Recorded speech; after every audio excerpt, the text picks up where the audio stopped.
What's up, everyone? Welcome back to Conflicts of Interest. This is episode 108, and I am the host of the show, Kyle Anslone. On today's show, I interview antiwar.com's news editor, Dave Decamp. Dave's been on the show a few times in the past and does absolutely heroic work at antiwar.com, writing up several stories every day about everything the U.S. war machine is doing. So he is the perfect person to have on and talk about Biden's first 100 days of foreign policy. Is he really leaving Afghanistan or Yemen? Is he really trying to get back within the Iran nuclear deal? And how hostile is he on China? So all those questions and more on today's show. It's going to be a great one, so be sure to share it. You can find video versions at YouTube and at Odyssey. The show is hosted at the Libertarian Institute, where I'm the news editor and write the daily news roundup. The show is also on audio podcast versions everywhere, and then you could also find the show on our social media accounts, Facebook, MeWe, and Twitter. The Twitter account is at @con_interest. You could donate to the show at Patreon or Subscribestar. We also take Bitcoin and Bitcoin Cash, and the addresses to those are in the show notes page. The show notes page is everywhere you can find the podcast, so nice, easy way to donate to the show is just go there, copy the Bitcoin wallet address, and send us some crypto. You can also support the show and get yourself some great CBD products by going to PalomaVerdeStore.com and checking out their great new website and their great CBD products. They have everything, even products for your dog. Tinctures, soft gels, gummies. I really like their topicals. I recently got some of their sports cream. It rubs on. It's not like the Icy Hot or any of the other products where it's either hot or cold. It's just, like a regular lotion. You rub it on. It's got a nice menthol smell, so you don't smell like old people in Bengay. And it works pretty quickly, too. I would say within 10-15 minutes, I start to feel relief. So PalomaVerdeStore.com. Check out all their products. Again, I like their topicals. The usual co-host of the show, Will Porter, recommends their products that are infused with melatonin to help him sleep. No matter what you do, when you spend $75 or more, you definitely need to type in the promo code PEACE, PEACE. That lets them know that the show sent you, so it helps us out, and it gets you a 25% discount. Again, $75 or more, 25% off with the promo code PEACE. Now let's get into the interview with Dave Decamp. Hey, Dave, welcome back to the show. How you doing today? Good, Kyle. Thanks for having me back on. Good to have you back on. And yeah, I think you're probably the best person to have on today just because I don't know if there's anybody who spends as much time reading about Biden's foreign policy and keeping up with all the news. It's been 100 days and the reporting's kind of all over the place where sometimes he gets like really favorable reporting and then other stuff they just don't cover. And so, I want to talk about a few different subjects today, but kind of getting into how Biden's doing and like what his policy is versus especially like what's being reported and covered. And so the first thing I want to touch on was the Iran nuclear deal, where if you had voted for Biden, you, I guess, kind of expected that he would have re-entered that by now. If you're watching some of the mainstream news, it kind of seems like they're really couching all the like, oh yeah, but we're concerned about Israel and the Middle East, but we're working on getting back into the deal. And so I guess from your perspective, do they seem serious about getting back into the deal? And I will say one of the things I noticed from a lot of your articles is the Iranians are at least putting out publicly that they're optimistic. Yeah, that's so if I was just looking at it without those Iranian comments, I would say that the Biden administration is kind of just dragging it out, kind of with the goal of maybe sabotaging the JCPOA. The reason I say that is because they're refusing to lift all of Trump's sanctions on Iran. Trump slapped on an enormous amount of sanctions. I've read some stories. They say it amounts to about 1,500 individual sanctions. That's a lot. And he implemented them for Iran's nuclear program and then claims of terrorism and human rights abuses. So the Biden administration doesn't want to lift all of them, which right there to me says that they're not serious about rejoining the deal. They don't have faith in the agreement. So it's being dragged out, and Iran is there negotiating what sanctions relief they're willing to settle for, I guess, so they would return to the nuclear limits set by the agreement. Just the fact that Iran's at the table negotiating that is a pretty big concession, and it shows that the Iranians are very serious about reviving the deal. So Iran's president Hassan Rouhani, he said on Saturday, he spoke positively of it. He said agreements have been reached on the main sanctions, and that they're just working out the details. But to me, I mean, that almost seems a little too optimistic, because you got to think about, this is his deal. He's on his way out. Next month they have presidential elections in Iran. He's not running, so he might just be trying to put, really just trying to get back to this deal and get the sanctions relief before he's out. So the big things are, apparently, this is just reports, and it's really tough to know what's happening. But the reports say that the Biden administration is willing to lift all the nuclear-related sanctions, and now they're negotiating what terror and human rights, alleged terror claim. It's all nonsense. But so, like, for instance, the sanctions on Iran's central bank and the state shipping company, they were done. Their claims of they're technically terror sanctions. So apparently Biden's willing to lift those. But then there's other big sanctions, like the terror designation of the Islamic Revolutionary Guard Corps, Iran's military group. The Trump administration designated them as a foreign terrorist organization, and that sanctions, everybody, from how I understand it, that sanctions everybody in the IRGC and anybody who's ever been in it. That bars them from entering the U.S., having assets in the U.S. I mean, that's major. And apparently the Biden administration doesn't want to reverse that. So it's one of those things. How can Iran really accept that? So, yeah, I mean, I'm not too optimistic about it. Another thing, I wrote up a story yesterday. Iran, they reached a deal with the IAEA, the UN's nuclear watchdog, to extend this agreement that they reached over the additional protocol, which is an aspect of the JCPOA that allows the IAEA to conduct these SNAP inspections. And they reached like a temporary deal earlier this year after Iran was going to stop complying with it. And it's set to expire at the end of the month. Everybody's saying it might affect the negotiations with the U.S., but Iran's foreign ministry spokesman said that they're willing to extend it if the talks are on the right track. So it's kind of another sign that Iran is taking this very seriously and kind of they have a pretty positive attitude about it. Now on the U.S. side, I mean, last week they've been doing these press conferences with like unnamed State Department officials who I kind of suspect that it's Robert Malley, who is Biden's envoy for Iran, because he's the one doing the negotiations, and they might not want to put his name on this stuff that he's saying. Because last week during this press conference, they said that the Iranians are making unrealistic demands for sanctions relief, which is just crazy, because the U.S. is the party that violated the deal. Iran is technically still a party to the deal, along with the other signatories. So, the thing to do if Biden was serious, I mean, things haven't really changed that much, because they say, the Middle East, it's a totally different situation. Iran's done all this terror and stuff, but that's just nonsense. I mean, Trump killed Soleimani. Trump has helped the Saudis continue the genocide in Yemen. Biden's continuing that. And the Iranians aren't really even that involved in that, as the media likes to portray it. So, because they blame Iran for these, for Houthi attacks inside Saudi Arabia. That's part of the talking points. So like, Iran has stepped up its attacks Saudi Arabia in recent years, but that's just nonsense. So things really haven't changed that much. They can just lift all these sanctions. Of course, there's Iran hawks in Congress. There's a lot of them, Democrats too, that will give Biden a lot of crap if he lifts all the sanctions, and Israel might, bomb Iran. So he's under a lot of pressure not to do it. So I just don't think that he's going to take any big steps. So either these talks are going to drag out and fizzle out, or Iran is going to really make some pretty big concessions. So I don't know. We'll see what happens.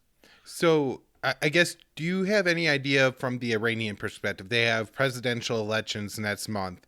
And so I would assume like July, there's like a new administration really taking shape in Iran. Do you Yeah. have so the I guess kind of consensus assumption is that hardliners are expected to perform well in the election. That Rouhani's maybe biggest public or biggest effort was the Iran nuclear deal, and that's been a total mess. With Trump Mm. pulling out, I think at one point Zarif, the foreign minister, said that Iran lost what like $1 trillion with the Trump sanctions, and just the way that the sanctions have been applied through COVID and all that, I see a lot of reasons to support the argument that the Hawks will probably win the election, or it won't be somebody as favorable towards the West as Rouhani. I don't know if Zarif is still thinking about running for president. I think they just had like the nominations starting today, right? Um, Mm. I know the election process in Iran's a little different, where the Ayatollahs actually get to pick who the candidates are, like, and then the people vote. I think from there. So, anyway, do you have any indication of does this have to be done by June before the elections, and then it's screwed or never, or maybe the new administration would still be willing to negotiate? It's tough to say because I mean I don't understand internal Iranian politics enough really to say, and I think a lot of the Western media that portrays it as the hardliners are going to get elected, they're not going to want to negotiate and that's it. And I don't think that's true either, because even the most hardline elements in Iran, they say they'll return to the deal if the U.S. lifts sanctions. Um, so let's say they're more hardline, they just might not waste their time with these talks in Vienna if they're still happening. They might just say, you know what, if you're not gonna, lift the sanctions, then that's it. We're not gonna talk. Just take a more hardline approach, I guess, but just kind of within the framework of the JCPOA. So yeah, I think that's possible. Especially, I mean, if they're former, I know one guy that might be running as former IRGC. They're not going to want to put up with these sanctions on the IRGC and that stuff. So Right. it's definitely going to affect it. And then from what I understand, the elections in June, and I think the government will be formed by September, and there's like kind of a lame duck period. And Rouhani and Zarif have warned that in that period, they're not really going to be able to get much done. So yeah, we'll see what happens. I mean, if the deal that they agree to in Vienna is that some kind of big sanctions will remain, I don't know if they're going to go for that, during this transition period, if that's going to be able to happen. So Yeah. we'll see. Yeah, I see what you're saying there. So I guess one of the other questions I had on these talks is you say that Biden isn't willing to lift all the Trump era sanctions, right? And I'm kind of surprised by that, just because it seems like it would have been such an easy thing to do, to come in and be like, my predecessor was a buffoon. I ran on being his antithesis, so I could just come in and say he was absolutely wrong. I'm removing all the sanctions. Is there anybody in the Biden administration who's willing to do that? I'm not even sure I've seen like Robert Malley go that far. No, he hasn't. He said kind of the same thing, like, oh, we can't lift all these sanctions, stuff like that. So yeah, because they all do it in the framework that Iran is a big sponsor of terrorism and all this stuff. So yeah, there was just a letter to Biden. It was I think over 50 Democratic Party members, mostly like state party leaders. I think the only person in Congress that signed it was Barbara Lee, the representative from California, that called on Biden to lift all the Trump era sanctions, like all of them. So that's good. But then there was these letters from a lot of Democrats and Republicans in the House and the Senate saying, telling Biden not to return to the original agreement. So the pressure on Biden is to not return to the JCPOA. So Right. with that pressure and like you said, no Biden officials really just saying, yeah, let's lift these sanctions. Trump was wrong. He was reckless and dangerous, and he's hurt the Iranian people. No, none of them are saying that. They all say it in this nonsense, this fake narrative about Iran. So, one of the things that I've kind of started to realize is there's more of a movement in Congress, including from the Democratic leader of the Foreign, I think, Affairs Committee. That's Bob Menendez. He's Mhm. a Democrat from New Jersey senator. And he seems pretty adamant about trying to keep Biden from getting back within this agreement. And so it seems like the longer he dreads it out, the more time Congress is going to have to start to put poison pills in different legislation. It doesn't even have to be an outright bill on Iran, although I'm sure they'll propose and push those. But like, let's say in the coming NDAA, or I read at Quincy Institute, they had a piece by Matthew Pate, and he goes into and explains how that the Strategic Competition Act, which is targeting China, now has Mhm. some provisions in there that could make it more difficult for Biden to really engage in talks with Iran, and there would be like reporting mechanisms to Congress and stuff, which I'm guessing will be exploited by the Hots to make it impossible for Biden to return to the deal. And so I feel like the clock is really ticking on this, and it may be already almost too late, really. And that Biden had the opportunity to come in and just kind of, especially with COVID being another pretext to this too, to say like, look, this is a country with one of the worst COVID outbreaks, and yet he's maintained all the sanctions on Iran, even though his own deputy advisor to Iran knows, Richard Nephew knows that it hurts the Iranian people, and he's kept all these sanctions on. Mhm. So I guess I don't see much hope, but I don't know. Maybe you could give it a little bit more positive of a spin. Do you have any reason to think anything's going to come out of these Vienna talks? I know they did like form a third working group, so it seemed like maybe things were moving in the right direction, but is it enough? For a second, I did think, oh, maybe they are actually returning to it. Part of the reason why was because there was a big Israeli delegation to DC recently. Biden sent people to the Middle East to talk to Saudi Arabia, the UAE, all these allies that are opposed to it. So I thought he was kind of going to kind of ease their conscience on it, on what I thought was kind of an impending return to the deal. But then it was more just the same stuff from the Biden officials. But again, Iran's been positive. That might have they have their political reasons to be positive. But I think, and this doesn't really make me feel better about it. But if you look at the Biden administration's foreign policy, the priority is China and Russia, and I think they do know a good way to um, ease tension, be able to focus less on the Middle East is a return to the Iran deal and get Iran and Saudi Arabia talking, which is happening. Um, and that's not because they're good people. It's not because they care about Iranians. It's because they want this Cold War with China and Russia to be the main focus. Right.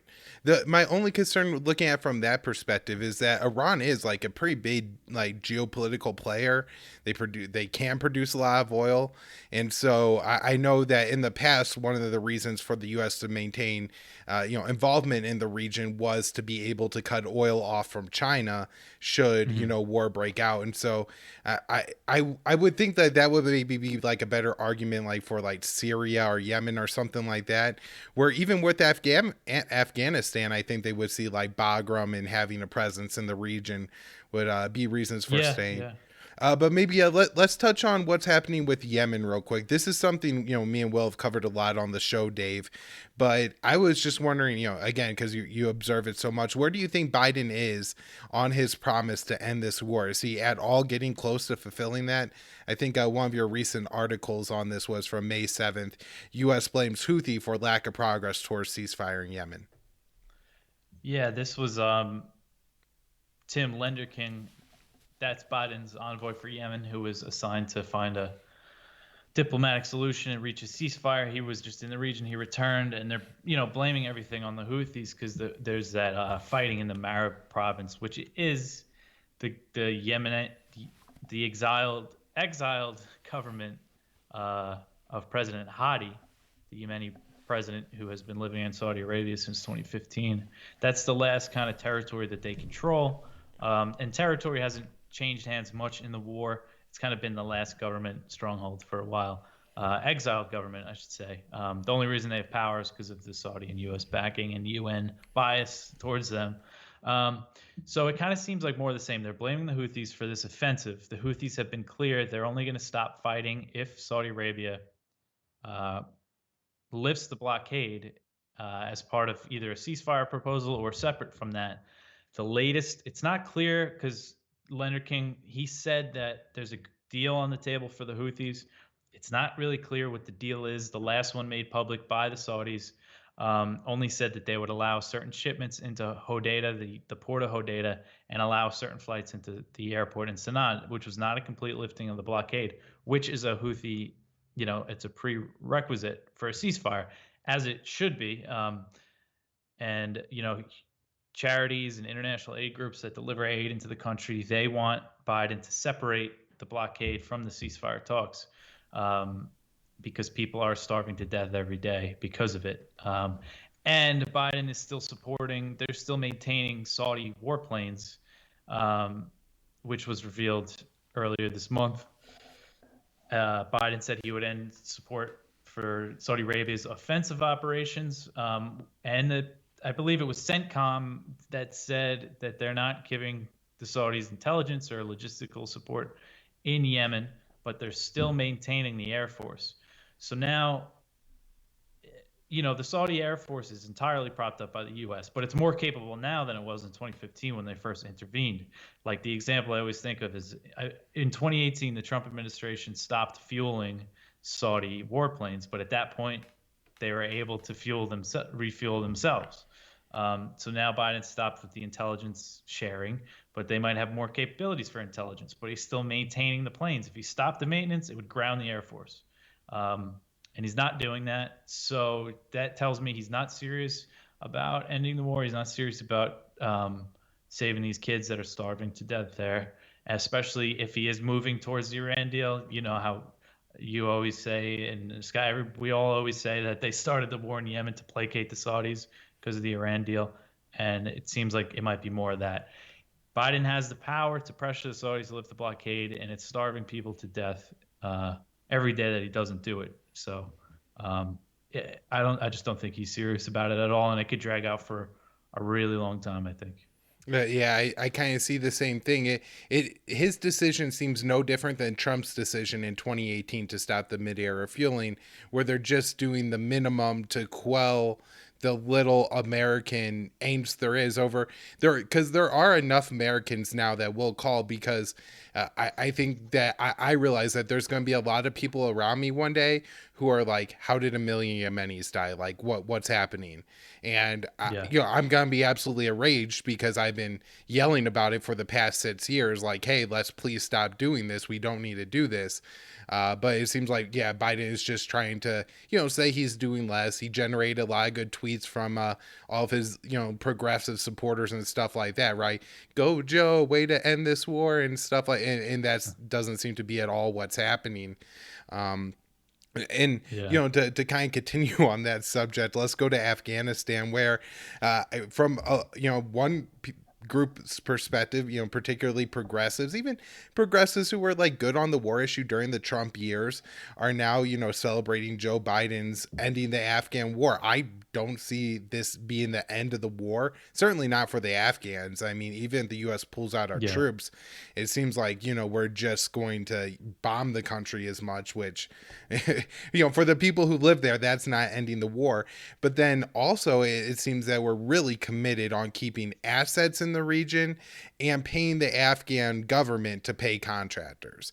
And so we're just like maybe doing it a step removed.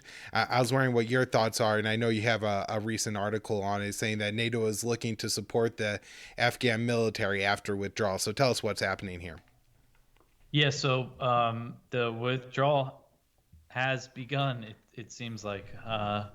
But so the U.S. military, they're kind of, right now, they're kind of scrambling to figure out how they're going to keep supporting the Afghan military after troops are withdrawn.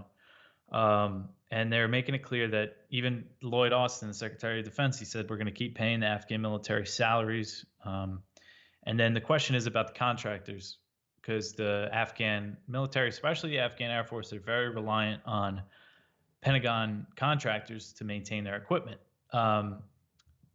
So there's about 17,000. This is as of April, 17,000 contractors on the Pentagon payroll in Afghanistan. About a third of them are U.S. citizens, another third are Afghans, and then the rest are from other countries. So Austin said that they're pulling out the U.S. contractors, but at the same time, McKenzie, the head of CENTCOM, and Milley, the chairman of the Joint Chiefs of Staff, they say that they're going to continue this contractual support. So I think it's not clear. They're probably being intentionally vague and confusing. So it's possible that they're going to pull all the U.S. citizens and other maybe Europeans and stuff out, but keep these other contractors on, or just pay the Afghan military to pay other contractors. And then there's also the question, are they going to pull all the troops out?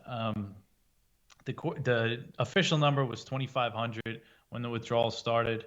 Some reports say there was 3,500. There was like 1,000 special forces troops not accounted for. So, and then the U.S., they want to maintain a diplomatic mission in Afghanistan. So they're probably going to leave some troops to protect that mission. And everybody wants to know what's going to happen to the Bagram Air Base. I mean, who knows? There's a lot that we don't. It's just really not clear what exactly is going to happen. It's possible that he pulls them all out and, ends the U.S. side of like the more overt war side of it, continues to support the Afghan military. There's obviously going to be some kind of CIA presence. And also, like you said, China is the main thing now. And if you look at a map, Afghanistan is a pretty key location if you want to contain China and control its access to oil and stuff. So there's all that. And I mean, if you look at the Afghan military, even with just financial support, I mean, if they're just left on their own, I don't think they're going to last very long. And so then what would happen then if the Taliban is just, wins the war? And like, there's just so many questions and we don't know. And I don't really want to predict anything. And I don't think they really know either. I think a lot of it is they're figuring it out as they go along. So far, the Taliban, that's another thing, because Biden broke the U.S.-Taliban peace deal by pushing the May 1st deadline back. Taliban so far hasn't been attacking U.S. or foreign troops. They've upped their attacks on the Afghan government. There's been a lot of fighting. It's been really horrible. It's a really sad situation. But and they're also, because Biden pushed the withdrawal deadline back to September 11th, which is just so stupid. Like setting that as the deadline, it's just such like bad optics. But apparently they're in talks to push it up to July to get the troops out by early July. So we'll see. Who knows? And we might just be funding the Taliban directly in a year if they take over. Yeah, I mean, there has been U.S. support for like Taliban. We carried out drone strikes and supported them against like the ISIS-K group in Afghanistan the past few years. So, yeah, I mean, there's really no reason why. And I believe even like in the 90s, right, the U.S. gave some support to the Taliban, if not directly through the Pakistani government, where like the ISI supported them, and we've been allies with Pakistan the whole time. The other issue people will bring up, speaking of Pakistan, is that we have to stay to have a presence because Pakistan's the most like reckless country with nukes. Like who knows who's even in control of those things, and so we have to be at Bagram because we need to. But I don't understand what 300 or 2,000 troops are going to like do. I mean, if the Pakistanis are going to nuclear war and we have to go in to secure their nukes, are 2,000 troops really gonna make it? I don't know. It just it seems like a little bit of a stretch, but at the same time, this is something that all of the like military guys really like to say, is that that presence is strategic for a lot of reasons, including nuclear armed states, Pakistan and India. So I'm just expecting those arguments to come our way. Anything else on this? They're looking to reposition forces into neighboring countries, and they do want to maintain the ability to bomb Afghanistan. So, they want to stay close. But again, it's just tough to say exactly what's going to happen. So we'll see. Right. All right. Now, the last thing I had is, of course, the U.S.-China policy, which, you cover so well, Dave. I think this is one of the most important things that you're doing is writing so much about what's going on here as they increase. And there's all this propaganda for a war with China. You know, one of the things that's absolutely crazy to me, right, is that everybody's talking about the anti-Asian hate and all this, and everything they point to is COVID, COVID, COVID. And they'll never sit there and point out that they're making like false claims of genocide and organ harvesting against China, that, you know, China's the country that's trying to undermine the global world order and all this other crap. Yeah. And none of that ever gets factored in. But one of the other things that seems to be propaganda to me, Dave, is they're saying that China is doing all these new reckless military moves around Taiwan and threatening Taiwan, including flying through Taiwan's, what is it called, air defense identification zone. And I think most countries have one of these, right, where they say if you're flying within so many miles of our coastline, you're supposed to identify yourself. And so, can you give me, tell me what's going on here and what this air defense identification zone is? Yeah. So you see these a lot in the headlines. Chinese incursion into Taiwanese. Sometimes I think they kind of intentionally call it airspace or um, things like that. You'll see it in the headline. But what's really happening is Taiwan has an air defense identification zone, and these are things that were set up by the U.S. in Asia back in the 1950s. And like you said, it's a country requires any aircraft that fly through there to like report themselves. So it's not airspace. And if you look at, there's a map of the ADIZs, that's the abbreviation of them in Asia. And if you look at Taiwan claims one that goes over mainland China, but that's not what they report. Since last September, they started disclosing whenever a Chinese warplane would fly through the ADIZ. And if you look at it, it's pretty much almost always, I haven't seen it in a different case. Sometimes Chinese planes have been close to the island of Taiwan, but it's always passing through the southwest corner of this ADIZ. And it's not close to the island of Taiwan. And they could be going to and returning from exercises in the South China Sea, where the U.S. has significantly stepped up its presence. There's constantly U.S. warplanes and surveillance planes buzzing around there. So it's just kind of it's just misrepresented in the media what's actually happening. On the other hand, China does know, if a U.S. official visits Taiwan, they'll fly a few extra planes through the ADIZ. They do understand that it's sending a message that the Western media is going to run with it. So, they know that what they're doing, but it's just not this. It's not what it's being portrayed as. Because just look at the map and you could see. If you look at, there's mainland China. Any planes flying from there, if they're going to the South China Sea, they're going to fly through there. So, it's just not what it's being made out to be. Right. And even if you look at South Korea's, it seems that their defense identification zone runs pretty much parallel to the North Korean capital. So that's well into North Korea. And then, Japan goes all the way down to, and there seems to be some overlapping areas here too. For anybody who isn't watching, you could check out Dave's article at antiwar.com and see the map. But yeah, it seems like they're really escalating in the South China Sea, how provocative the U.S. ships are being.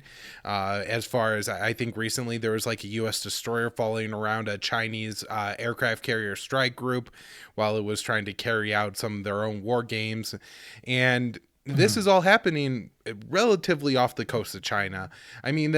China does claim some territorial waters that are pretty far from mainland China, but in general, these are things happening fairly close to China.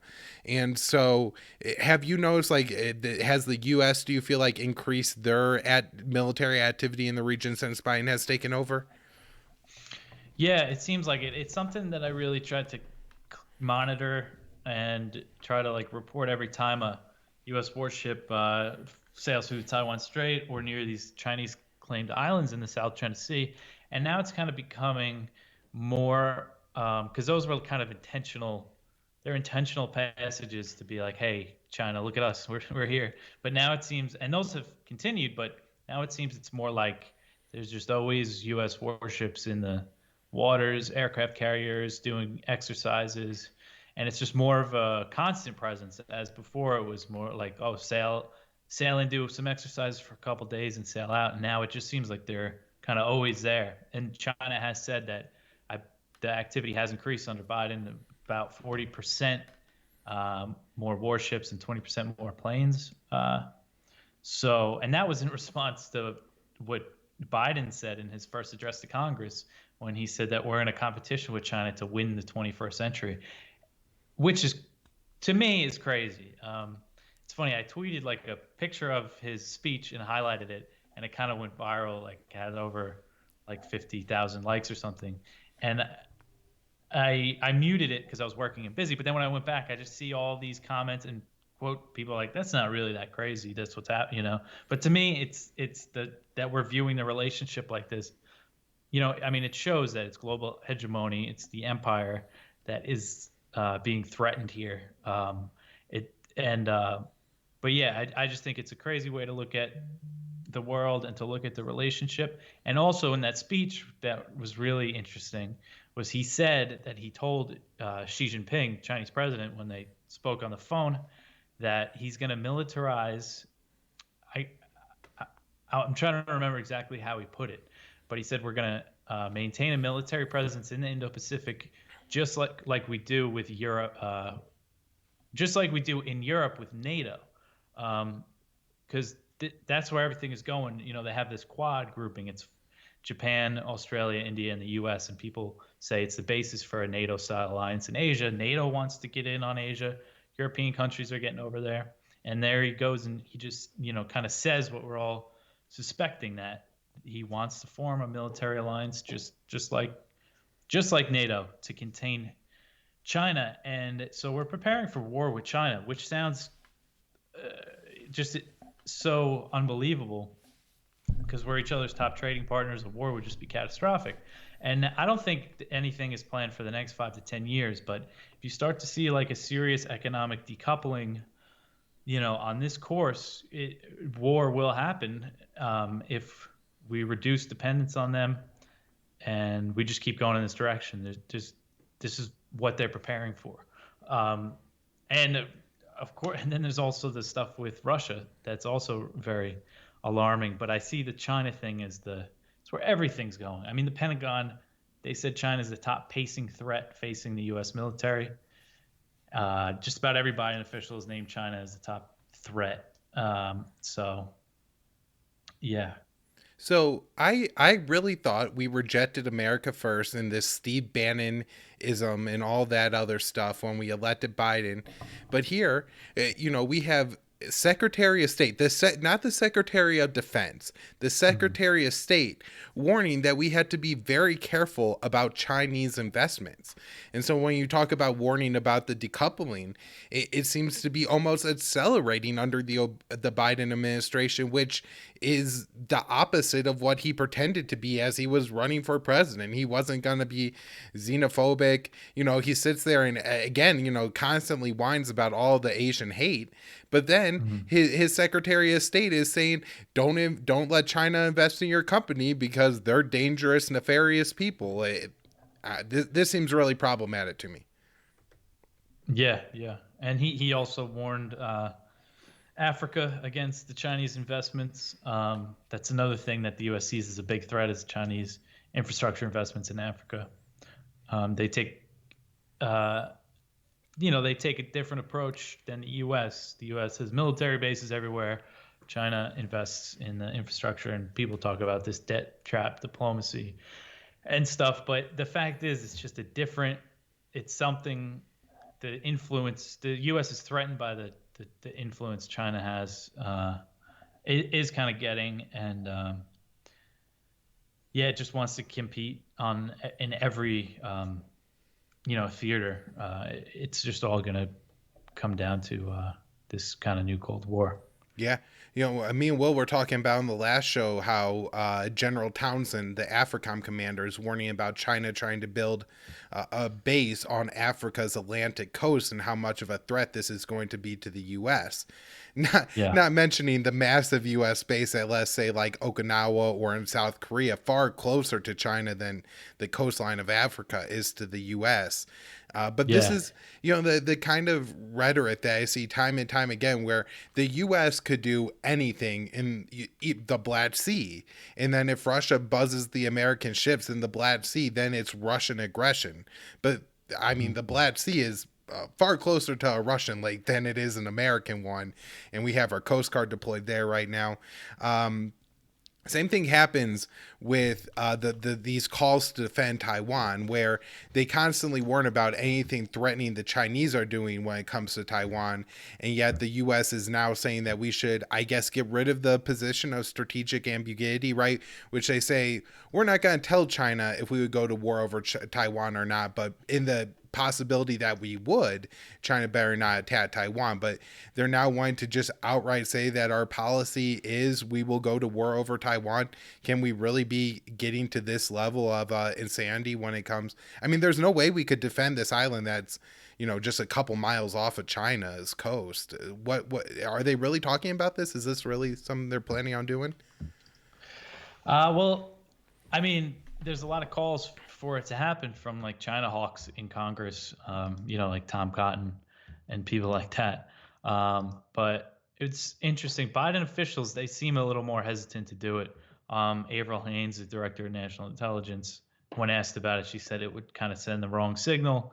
And then Biden's guy on the National Security Council, who heads like the Indo-Pacific affairs part of the Security Council, he also said the same thing. So I don't think that policy is going to change anytime soon. It might change eventually, but so the policy is it's a strategic ambiguity that China.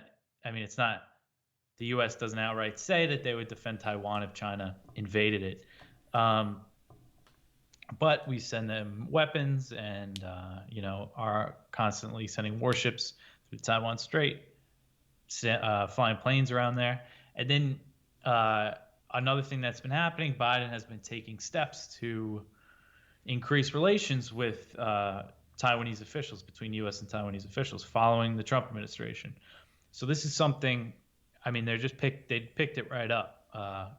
It's interesting because you mentioned Steve Bannon before. Him, I haven't actually been following. I'm not even sure if he's still doing his show, but I check on like the crazy kind of MAGA China hawk types, and they all kind of stopped giving Biden shit about the China stuff because I think they can just see that he's doing exactly what Trump was doing, if not even more so. It kind of has dropped because I mean, if you look at it, it really is just the same policies. And all of this is just it's a stupid policy. The whole Taiwan thing, and a lot of people don't understand it. A lot of people don't understand Taiwan or Hong Kong and kind of the histories of these things and how this Western intervention created all these situations. And I'm not saying we should just leave Taiwan. Um, I mean, I don't really have much of a strong opinion on it. I'm just saying that the U.S. we can't go to war for Taiwan. We should stop provoking the situation. But people have to understand the policy that the U.S. Created this policy to open up with China because it was in our strategic interest to not fight a two-front Cold War. So we agreed, okay, there's only one China, severed relations with Taiwan, and we don't recognize Taiwan as a country. And in this past year, I realized a lot of people don't know that because they look at the World Health Organization. When that guy was asked about Taiwan and he was just like, and he like logged off or whatever. That was, the World Health Organization is, totally in the pocket of Beijing, which is true to some extent, but that's a U.S. policy. That the reason that's the UN policy is because that's the U.S. policy. And the reason why Taiwan wasn't taken, it most likely would have been taken over by the communists if the U.S. didn't, fight them in the Taiwan Strait in the 1950s. We had a naval battle with the Chinese, with the Communist Party in China. And people don't know this history. And this is important history because, especially also with Hong Kong and the Opium Wars in the 1800s, and from the 1840 to when Mao won the Civil War with Chiang Kai-shek, they called that century the century of humiliation because of the British took Hong Kong and the U.S. intervention and what Japan did to China. And that's all very much part of their kind of nationalist identity. Everybody looks at them as communists because it's in their name, but they're also very nationalist, and people in China are nationalists. And us telling them what to do in Xinjiang, that's just it's just not going to work. And Biden actually said this in some CNN town hall, and everybody went after him. He said something like this. He said, from my experience dealing with China, like, we shouldn't be telling them what to do because it'll blah, blah, blah. And everybody said, oh, he's justifying genocide as cultural norms, but that's not what he was saying. But unfortunately, his policy is not that. It's not going in that direction. But people just got to understand these things and know that U.S. intervention is not going to help. Look what happened in Hong Kong, us supporting the protesters. It just led to more Beijing now has more control over that city, and it's not all because of the U.S. intervention, but the U.S. intervention played a big part in it. Right. And so now we're, as you're pointing out, like we had to be realistic about what's happening with Taiwan here, how advanced the Chinese country is. Like, they have a massive GDP. They do spend $200 and something billion a year on their military. It's nowhere near what the U.S. spends, but with what capabilities they have developed in their anti-ship missiles and stuff like that, it may not be possible for the U.S. to keep Beijing from taking Taiwan. And then you have to ask yourself, how far are you willing to go? I mean, are you going to nuke? Are you going to kill, millions of Chinese citizens over Taiwan? Is that, the direction you want to go here? And I guess on the unfortunate side is that if China decided to take over completely Hong Kong and Taiwan, the people there would probably be a little bit less free. How much, I don't know. I don't live in either of those places, so I can't say how free it is in Hong Kong right now. Although that government itself has corruption problems, and you read plenty about why the housing prices are so high. It's because they're just corrupt and corporatists, right? But it doesn't seem like there's an awful lot that the U.S. could do if China, decided that they wanted, to fight the battle that they would have to fight internally to try to, control those territories, right? Like, the Taiwanese aren't going to just roll over the Americans aren't supporting us, I guess we're all just Communist Party members of China now. That's not how I think this is going to go down. So, but that's, the way the Hots like to present. So, Dave, anything else? Or if not, tell people where they could find your work, and especially where to follow you on Twitter, because you got an absolutely great Twitter account there. Oh, yeah. So I'm in the news section at antiwar.com, news.antiwar.com, just about every day. And on Twitter at Decamp Dave. The only other thing I would say people keep an eye on is the situation in Gaza. Israel just bombed and killed, I think the death toll now is 28, including 10 children. And they're sending troops to the border, so things are pretty tense there, and we're keeping an eye on it. So check out antiwar.com. Yeah. And on Friday's show, me and Will and I believe Connor Freeman will be getting into the situation in Israel, because, man, there are some bad takes from libertarians out there right now. And we really need to go through and talk about all this false equivalence crap that they pull out. But everybody, be sure to follow Dave on Twitter and to check out the news section antiwar.com every day. And then also, if you listen to the show, you definitely know that at least every episode there's one article, if not two or three, that me and Will are talking about that you wrote up, Dave. So really what you're doing is indispensable. And if you go to Reuters and try to figure out what's happening in Israel, it's just going to be clashes between Hamas and in the IDF, or clashes between protesters and police when you have police killing protesters and stuff like it. It's insane. So get the truth at antiwar.com. Dave, thanks so much for coming back on the show. We'll have to do this again soon, buddy. Thanks, Kyle.